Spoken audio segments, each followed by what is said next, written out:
तो दोस्तों मंगलू लक्कड़बग्गा उल्टी कर देता है। डॉक्टर ब्लड टेस्ट लिख देता है तो शेर जो होता है उसका ब्लड टेस्ट करवाने के लिए ले जाता है, लेकिन जैसे ही रिपोर्ट आती है तो शेर का मुंह खुला का खुला रह जाता है, क्योंकि उस रिपोर्ट पर लिखा होता है नो ब्लड ओनली पॉइजन। चीन ने भी भारत के खिलाफ लद्दाख बॉर्डर पर इसी प्रकार का जहर उगला है, लेकिन भारत ने किस प्रकार से चीनी ड्रैगन के मुंह से इस मुद्दे पर निकली आग पर पानी डाला है वो दिखाएंगे आपको इस वीडियो में। बने रहिए हमारे साथ, देखते रहिए आज की ताज़ा खबर।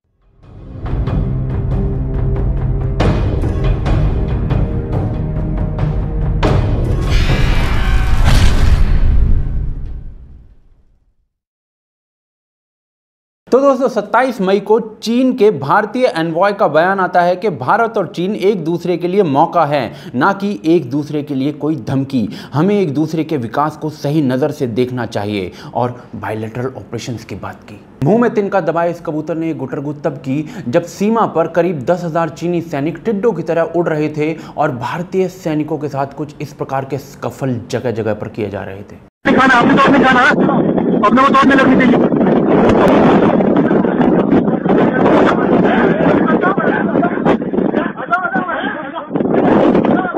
लेकिन अब सवाल यह आता है कि भाई ये स्थिति यहाँ तक पहुंची कैसे कि जो चीन कल तक गुंडई पे उतरा हुआ था वो अचानक से पीछे चंदन और मुंह में पान रखकर बायलैटरल कोऑपरेशंस की बातें कर रहा है। तो उसके लिए मुझे बेताल बनकर आपको एक कहानी सुनानी पड़ेगी, लेकिन उससे पहले जरा भारत और चीन का जो बॉर्डर है ना उसको थोड़ा सा समझ लेते हैं। 1597 किलोमीटर पश्चिमी दिशा में लद्दाख से लगता हुआ LAC यानी कि लाइन ऑफ एक्चुअल कंट्रोल जिसे कहते हैं, फिर उत्तराखंड और हिमाचल से लगता हुआ 545 किलोमीटर और ईस्टर्न सेक्टर से लगता हुआ 1346 किलोमीटर का बॉर्डर एरिया है। अब जो हुक्के में चिलम थी ना वो तो लद्दाख वाले एरिया में भरी गई थी, लेकिन ना भारत ने उसमें आग नहीं लगाने दी, हुक्का नहीं गुड़गुड़ाने दिया। लेकिन कैसे, तो उसके लिए सुनो कहानी। 5 और 6 मई को लद्दाख में पेंगोंग लेक के पास भारत और चीनी सैनिक आपस में लड़ते हैं। जब पेट्रोलिंग कर रहे भारतीय सैनिकों पर चीनी सैनिक जो हैं वो टूट पड़ते हैं बैटन्स के साथ जिनमें कीलें ठुकी होती हैं। कई भारतीय सैनिक इसमें हॉस्पिटलाइज्ड हो जाते हैं। अब इसका जवाब भारतीय सैनिक जो है अगले ही दिन चीनी सैनिकों की गुद्दी नाप कर देते हैं और दोनों सेनाओं के बीच में स्कफल और बढ़ जाता है जब तक कि सीनियर ऑफिसर्स जो होते हैं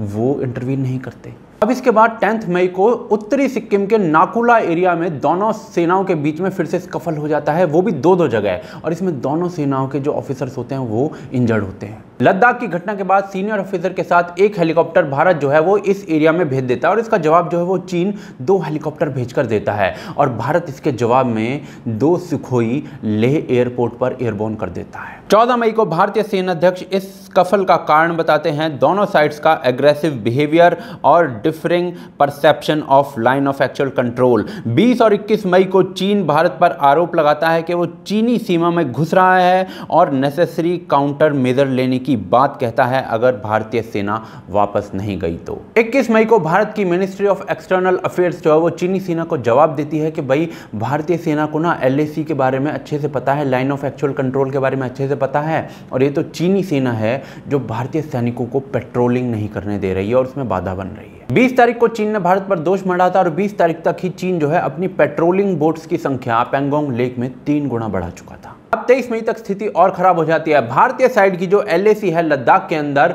उसमें चीनी सेना के 800 से 1000 सैनिक 3 जगहों पर 3-3 किलोमीटर तक अंदर घुस जाते हैं। अब इसके जवाब में भारतीय सैनिकों को भी बिठा दिया जाता है चीनी सैनिकों के बिल्कुल सामने जवाब के तौर पर, लेकिन चीनी सैनिक जो है इसका जवाब देते हैं अपने सैनिकों की संख्या डबल करके, यानी 10,000 चीनी सैनिक भारत की सीमा के आसपास मंडरा रहे होते हैं और इसका जवाब भारत भी काउंटर मोबिलाइजेशन करके देता है चीन को। ये 26 मई तक की कहानी है। 27 मई को भारत स्ट्रॉन्ग मैसेज दे देता है चीन को कि वो इंफ्रा डेवलपमेंट बॉर्डर एरियाज में नहीं रोकेगा।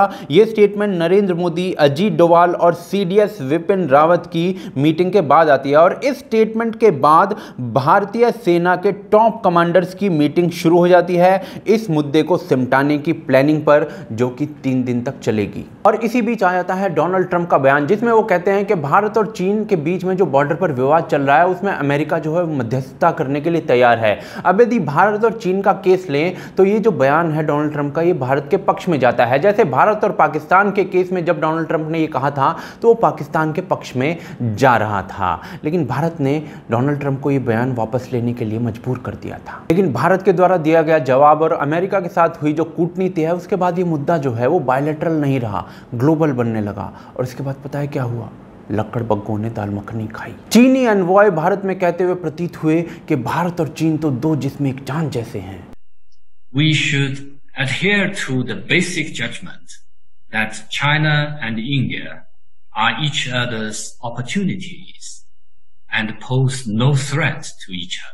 ऊपर से चीनी फॉरेन मिनिस्ट्री के स्पोक्स पर्सन का बयान आ गया कि भाई भारत और चीनी सीमा पर जो विवाद चल रहा है वो अब स्टेबल है और भारत और चीन के पास जो कम्युनिकेशन मीडियम है डायलॉग के द्वारा मुद्दे को सुलझाने के लिए। और इसी दिन यानी 27 मई को ही नेपाल ने भी अपने कंट्रोवर्शियल मैप को, जिसमें उसने अपनी सीमा के अंदर भारत का कुछ हिस्सा दिखा दिया था, उसको होल्ड पर डाल दिया, जो कि उसने बट ऑब्वियस चीन के कहने पर ही किया होगा। लेकिन अब सवाल ये आता है कि भाई चीन ने ये फटा हुआ गुब्बारा फुलाने की कोशिश ही क्यों की? तो उसके दो रीजंस हो सकते हैं। पहला है टेक्निकल आंसर, जिसके अनुसार भारत और चीन की LAC पर 23 यानी 23 डिस्प्यूटेड और सेंसिटिव एरियाज हैं जहां एग्रेसिव पेट्रोलिंग और फेस ऑफ्स हो जाते हैं। लेकिन ये जो डेटा आपको स्क्रीन पर अब दिख रहा है, ये दिखाता है कि ये फेस ऑफ्स जो हैं वो साल दर साल कैसे बढ़ते ही जा रहे हैं। और ये जो डेटा आप स्क्रीन पर दिख रहा है, ये दिखाता है कि इन बढ़ते हुए स्कफल्स में से 80% जो हैं वो सिर्फ 4 लोकेशंस में हुए हैं, जिनमें से 3 लद्दाख के अंदर हैं। अभी जो स्कफल्स थे वो थोड़ी मात्रा में तो ठीक थे, लेकिन ये साल दर साल एक्सपोनेंशियली बढ़ते क्यों जा रहे हैं और अब इतनी मात्रा में क्यों हो गए हैं कि दोनों सेनाएं एक दूसरे के सामने आकर हथियार लेकर खड़ी हो गई हैं? तो भाई इसके कई आंसर्स हो सकते हैं। पहला आंसर ये हो सकता है कि कोविड-19 से थोड़ा सा ध्यान हटा दिया जाए दुनिया का, जिसके ऊपर चीन को घेरा जा रहा है। दूसरी तरफ ये हो सकता है कि भाई जो इन्वेस्टर चीन को छोड़ कर भारत आने का प्रयास कर रहे हैं उनके सामने कुछ नेगेटिव इमेज बनाई जाए। लेकिन तीसरा जो रीजन है वो सबसे इंपॉर्टेंट रीजन है, भारत और चीन की सीमा के आसपास भारत के द्वारा बढ़ाया जाता हुआ और बनाया जाता हुआ इंफ्रास्ट्रक्चर।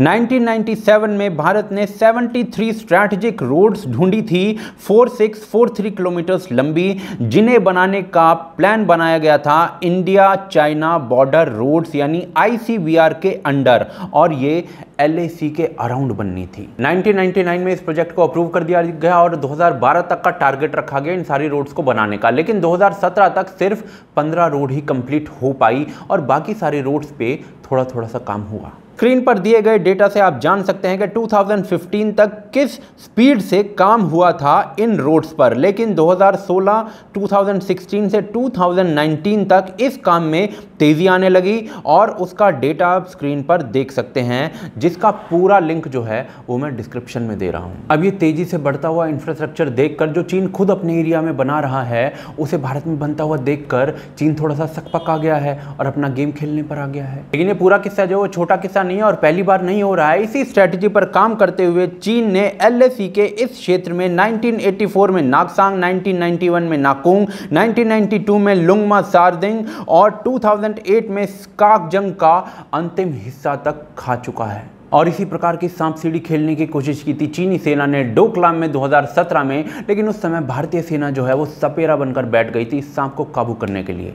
कैसे? वही 16 जून 2017 को चीनी सैनिक कंस्ट्रक्शन व्हीकल्स के थ्रू एक एग्जिस्टिंग रोड को डोकलाम में बढ़ाने लगते हैं, उसको आगे बनाने लगते हैं और 18 जून यानी 18 जून को 270 भारतीय फौजी हथियारों और 2 बुलडोजरों के साथ पहुंचकर उन्हें रोक देते हैं। अब 5 जुलाई 2017 तक जो भारत, चीन और भूटान है वो अपने अपने बयान देते रहते हैं इस पूरे मुद्दे पर, लेकिन 5 जुलाई को ना जो चीन है वो साफ साफ कह देता है कि डोकलाम जो है ना हमारा है, इसमें कोई शक नहीं है। अब 15 अगस्त 2017 तक चीन भारत को कई धमकियां देता है, मीडिया में छपवाता है, फॉरेन मिनिस्ट्री के बयान आते हैं, 15 पेजेस के ऑफिशियल बयान छापे जाते हैं, भारत पर चार्जेस लगाए जाते हैं, लेकिन भारत ना डोकलाम से अपने सैनिक पीछे हटाता है ना कुछ बयानबाजी करता है। 15 अगस्त को दोनों देशों की सेनाओं के बीच में स्कफल हो जाता है और 16 अगस्त को चीन के सरकारी चैनल से एक रेसिस्ट वीडियो रिलीज होता है भारत के खिलाफ, जिसका नाम होता है 7 सिंस ऑफ इंडिया। भारत ना सैनिक पीछे हटाता है, ना डोकलाम को छोड़ता है और ना ही कुछ बोलता है। 9 अक्टूबर 2017 को चीन का आधिकारिक बयान आ जाता है कि हम शांति बनाए रखने के लिए तैयार हैं और उसे अपने जो बुलडोजर है ना उनका तेल अपने सर पे लगाना पड़ता है। डोकलाम में चीनी सेना के पीछे हटने को भारत की बड़ी कूटनीतिक जीत माना जाता है और अब यही सीन लद्दाख में होता भी कुछ कुछ दिखाई दे रहा है। लेकिन भारत के लिब्रांडोज इस सबसे खुश नहीं दिख रहे हैं। प्रशांत भूषण ऐसे समय में भी अपनी बीन को बांसुरी समझकर बजाते हुए दिख रहे हैं। दूसरी तरफ पाकिस्तान का भी यही हाल था। उनके हिसाब से तो भाई चीन ने भारत का गजवाई हिंद कर दिया है और दूसरी तरफ इमरान खान भी यही सब कहते हुए प्रतीत हुए। उनके पास कुछ काम नहीं था तो सोचा कि ट्वीट करके ही शाम का काम बाजवा को दिखा देंगे। लेकिन क्या इसे भारत की बड़ी कूटनीतिक जीत माना जा सकता है जैसे डोकलाम में माना जाता है? तो भाई हमें कुछ समय और इंतजार करना चाहिए। 2-3 दिन के अंदर यदि मामला कुछ नया टर्न नहीं लेता है तो इसे फिर कूटनीतिक जीत आप कह सकते हैं, क्योंकि चीन जो है हड्डी की जगह पान मुंह में दबाने लगा है और ट्रंप के इंटरवेंशन के बाद भारत ने इस मुद्दे को ग्लोबल भी बना दिया है। लेकिन फिर भी फाइनल कमेंट्स के लिए कुछ दिन रुकना चाहिए। लेकिन आज का स्टेटस तो यही है कि भारत ने झुकने से मना कर दिया और चीन को कह दिया है कि वो बत्ती बनाकर ले सकता है। लेकिन चीन बत्ती बनाएगा या नहीं वो तो मैं नहीं जानता, वो तो आप लोग जानते होंगे, क्योंकि मैं तो बहुत भोला हूँ। लेकिन आप लोग समझदार हैं तो आप हमें बताइए कमेंट करके कि चीन बत्ती बनाने वाला है या नहीं। दूसरी तरफ यदि आप हमारे काम को सपोर्ट करना चाहते हैं तो आप हमें सपोर्ट कर सकते हैं patreon.com के थ्रू, जिसका एड्रेस आप लिंक में देख सकते हैं डिस्क्रिप्शन के अंदर या फिर पिन कमेंट के अंदर या फिर स्क्रीन पर भी आप देख सकते हैं, आई बटन में भी देख सकते हैं। जॉइंट बटन के थ्रू भी आप हमें सपोर्ट कर सकते हैं, जिसका जो लिंक है वो डिस्क्रिप्शन और आई बटन में है। आप देख रहे हैं आज की ताज़ा खबर। जय हिंद, जय भारत।